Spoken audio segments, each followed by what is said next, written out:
Coucou tout le monde. Alors, dans ce nouvel épisode, j'ai fini mon verre d'eau, ok. Je viens de me lever.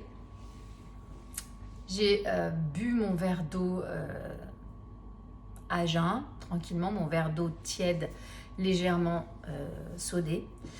Et j'en profite pour prendre, puisque je suis à jeun, hein, je viens de me lever, je suis à jeun, donc ça veut dire que je n'ai rien dans mon estomac, je n'ai rien mangé. Je vais en profiter pour prendre certains compléments alimentaires. Ça ne regarde que moi, vous savez, là je vous partage ma routine qui m'a permis de me remettre sur pied après mon surmenage, après mon limite burn-out quand même. Donc ça me regarde moi, mais je vous les donne quand même pour vous sensibiliser à ce qui pourrait être intéressant pour vous aussi de surveiller et de mettre en place.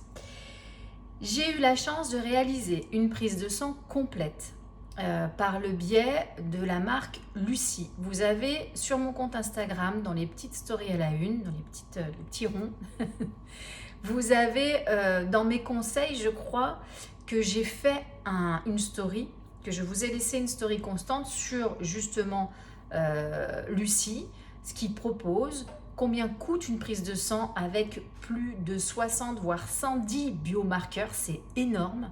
Jamais un médecin vous fera faire autant d'analyses, mais je pense qu'à un certain moment de vie, c'est quand même essentiel de savoir où est-ce qu'on en est aussi biochimiquement dans notre corps. Il s'est avéré pour moi qu'il y avait certaines choses à revoir, et notamment, là je vais vous parler de ce que je prends à jeun, d'accord? Et on verra pour le petit déjeuner et le soir, j'ai d'autres compléments alimentaires. Par rapport à mon surmenage, il était essentiel que je me complémente.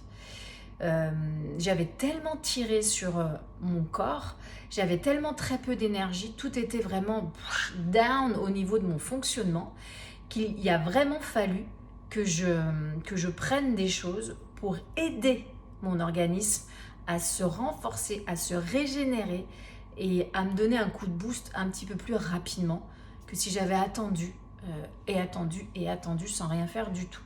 On a ça, nous, aujourd'hui, on a des compléments alimentaires. Si on sait bien les choisir, si on sait bien les prendre au bon moment, ça nous donne vraiment un énorme coup de pouce. Pour moi, il s'est avéré que je manquais un petit peu de fer. Alors quand on dit, on a une échelle pour savoir où j'en suis avec mon fer. Est-ce que je suis carencée? Est-ce que je suis carrément en déficit? Est-ce que je suis dans la norme des laboratoires, en sachant que les laboratoires ont chacun leurs normes aussi, il faut le savoir. Si vous allez vous faire une prise de sang dans un laboratoire ou dans un autre, vous allez voir que leurs valeurs, c'est-à-dire les valeurs, c'est ce que vous avez à côté et qui vous dit si vous êtes dans la norme ou pas. Et ça diffère d'un laboratoire à l'autre, il faut le savoir aussi. Moi, j'étais un tout petit peu en dessous de la norme au niveau de ma ferritine. Donc, vous avez plusieurs biomarqueurs pour savoir si vous êtes anémié. Vous savez ce que ça veut dire anémié, c'est-à-dire vraiment, on est en carence de fer. On est en déficit de fer. Il nous manque du fer. Et le fer est essentiel à notre énergie, est essentiel à notre détoxification hépatique, est essentiel au niveau de notre système immunitaire et j'en passe, c'est des meilleurs. Il est essentiel. Mais il faut absolument vous faire doser dans une prise de sang votre taux de fer, votre ferritine suffit. Après, vous pouvez doser l'hémoglobine. Voilà, il y a d'autres petits marqueurs qui vont, si vous avez l'habitude d'être anémie, etc., il vaut mieux le faire avec un médecin et savoir où est-ce que j'en suis vraiment. Mais la ferritine vous donne déjà beaucoup d'indications. Pour moi, une ferritine, enfin pour moi, n'importe quoi, pas pour moi, au niveau des études, au niveau de ce qu'il en ressort par rapport au bon dosage de fer qui nous est conseillé en tant qu'être humain pour notre bon fonctionnement, eh bien, si vous êtes en dessous de 50, on n'est pas bon. Donc, on est souvent en dessous, mesdames, je ne sais pas si vous avez remarqué, on a nos règles tous les mois, enfin en tous les cas là maintenant c'est un petit peu erratique, c'est-à-dire que ça fluctue un peu avec la périménopause, mais à chaque fois que vous avez vos règles, ça descend ce taux de fer, forcément, vous perdez du sang. Donc, ça aussi, c'est un conseil que je vous donnerai aussi par la suite. Bon, je peux vous le donner tout de suite. Moi, dans ma routine, personnellement, j'ai encore mes règles en périménopause. Dès que j'ai mes règles, je prends du fer. Je ne me pose pas 36 millions de questions. Je prends du fer. Je ne prends pas je sais plus, alors, moi et les mots, moi et les noms, vous allez comprendre très vite que j'oublie. Puis en périménopause, je vous explique même pas comment on oublie les trucs. Mon mari il est en train de péter les plombs tellement que j'oublie des trucs. Bon, bref. Je sais plus quelle est la marque et qui vous constipe quand vous la prenez. Moi, je ne peux pas prendre ça, je suis super constipée derrière, etc. Mais il y a des formes de fer qui ne vous constipent pas, notamment le bisglycinate de fer. C'est celui-ci qu'il faut tendre à prendre. Et le bon dosage, alors c'est 14 mg de fer par jour. Et les gens qui sont vraiment très anémiés, à voir toujours avec votre médecin, jamais sans le fer, attention, c'est si on est anémié qu'on en prend, si on en manque. Donc faites-vous doser le fer avant, je le dis, je le redis. Mais bon, pendant vos règles, vous pouvez prendre 14 mg de fer, une gélule pendant vos 5 à 6 ou 7 ou 8 jours de règles, ça dépend, il y en a qui ont pendant un petit moment, malheureusement. Vous pouvez prendre une petite gélule de 14 mg, c'est pas ça qui va vous faire exploser votre dosage de fer, on est d'accord, ok? Surtout pendant vos règles, c'est plutôt de bon sens de faire ça. Vous éviterez beaucoup d'anémies liées à vos pertes, parce qu'il y a certaines d'entre vous qui perdent beaucoup en plus, qui ont des règles hémorragiques. Donc, vous ne vous posez pas 36 millions de questions, vos règles sont là, je prends ma petite gélule de fer tous les jours. Voilà.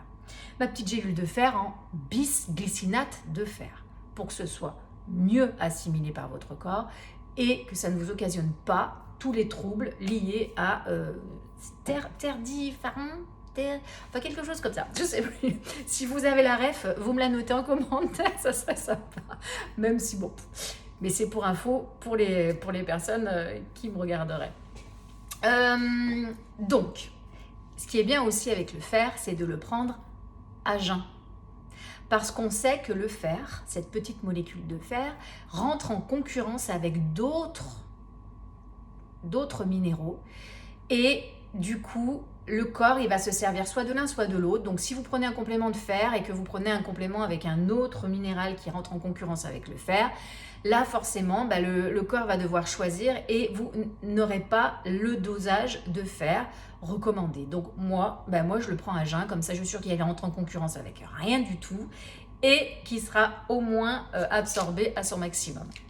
Vous savez, j'ai pas de laboratoire fixe. J'aime travailler avec les laboratoires LPEV, donc là, glycinate de fer chez LPEV, Uninutrice fer.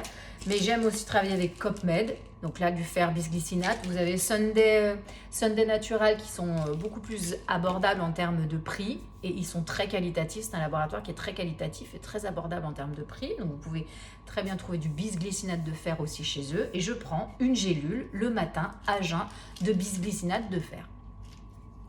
Voilà, jusqu'à ce que je refasse ma prise de sang et que je contrôle qu'effectivement je suis au-dessus de 50, donc là je suis bien. Au-dessus de 50, on est bien.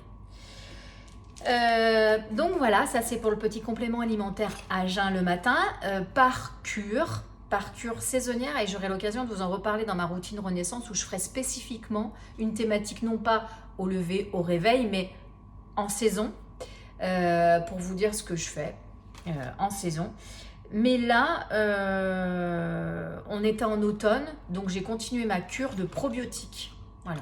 Je prends à jeun aussi des probiotiques. Pourquoi je les prends à jeun? Parce que sinon, si vous le mettez avec un gros bol alimentaire, c'est pareil, ça va rentrer en concurrence. Il va y avoir beaucoup d'enzymes digestives, d'acide chlorhydrique au niveau de l'estomac, etc. Alors maintenant, ils font les probiotiques avec des gélules gastro-résistantes. C'est justement pour que ça passe la barrière de l'estomac et que ça ne soit pas par l'acide chlorhydrique broyé et que vos probiotiques, bon, vous en ayez beaucoup moins une fois que ça arrive dans l'intestin, et c'est ce qu'on recherche, c'est qu'on recherche à ce que les probiotiques aillent jusqu'à votre intestin en fait. Donc c'est pour ça que maintenant ils le font par des gélules gastro-résistantes, mais pas tous les laboratoires. Donc moi dans le doute, gastro-résistant, pas gastro-résistant, en poudre, en gélule, tatati tatata, à jeun le matin, avec ma petite gélule de fer. Donc j'ai ma gélule de fer et j'ai ma gélule de probiotiques. Je fais un mois complet, une gélule par jour, et ensuite tout le temps de automne-hiver, c'est 3 fois par semaine une gélule de probiotiques le matin à jeun. Ça nourrit mes bonnes bactéries, et plus vous nourrissez de bonnes bactéries, plus vous réensemencez avec des bonnes bactéries votre intestin, plus elles vont pousser les mauvaises. Et ça, c'est quand même pas rien. Même si on a une petite technique aussi pour venir aider un petit peu à avoir une meilleure flore intestinale, des meilleures souches bactériennes, parce que vous savez que c'est essentiel de prendre soin de son intestin, mais on aura l'occasion d'en reparler tout le long de ma routine, parce que c'est vraiment un cerveau à part entière et il est essentiel d'en prendre soin, et ça commence par les probiotiques, par un réensemencement comme on dit. Mais si on veut faire les choses vraiment très très très bien, il y a une partie à faire avant de prendre des probiotiques, il y a des choses à mettre en place avant de prendre des probiotiques. Mais je vous parle de ma routine, voilà ce que je mets en place. Si vous mettez d'ores et déjà ça maintenant, avec tous les conseils que je vous donne petit à petit, ça ne sera pas délétère, ça ne sera que bénéfique pour vous. Donc voilà, en ce moment, et ce dont j'ai besoin en périménopause, par rapport à ma prise de sang, par rapport à mon état, c'est du fer et des probiotiques le matin à jeun. Voilà, prenez bien soin de vous, puis on se retrouve tout bientôt pour un nouvel épisode. Gros bisous!